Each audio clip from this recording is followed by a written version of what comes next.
பாதுகாப்பு ரொம்ப ஸ்ட்ரிக்டா வச்சிருப்பேன். போதைப் பொருள் கலாச்சாரம் அதை கண்ட்ரோல் பண்றதுக்கு என்னென்ன ஸ்டெப்ஸ் எடுக்கணும், என்னென்ன முயற்சிகள் எடுக்கணும், இன்னிலிருந்து அதை நான் எடுப்பேன். நம்ம பசங்களை அதுல இருந்து காப்பாற்ற வேண்டியது நம்ம அரசனுடைய பொறுப்பு. அதே மாதிரி சட்டம் ஒழுங்கு எல்லாருக்குமான பாதுகாப்பை நான் உறுதிப்படுத்துவேன்.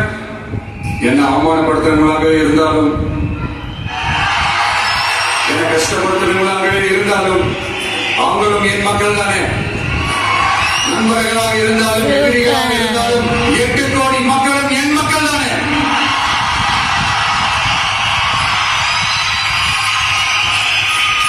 இந்த அடிப்படை விஷயங்கள் கல்வி, ரேஷன், மருத்துவம், குடிநீர், சாலை வசதி, பஸ் வசதி, இந்த மாதிரி விஷயங்கள்ல தான் என்னுடைய முதல் கவனம் செலுத்தணும்னு எனக்கு தோணுது. நான் முன்னாடியே சொன்ன மாதிரி மக்கள் பணத்துல இருந்து ஒரு பைசா கூட நான் தொட மாட்டேன்.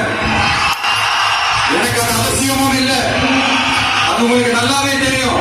இந்த விஜய் தப்பு பண்ண மாட்டான், தப்பு பண்ணவும் விட மாட்டான். அது யாராக இருந்தாலும் சரி, என்னோட கவர்மெண்ட்ல என் கூடவே இருக்கிறவங்களாகவும் சரி விட மாட்டான். சப்போஸ் யாருக்காவது அப்படி ஒரு எண்ணம் மனசு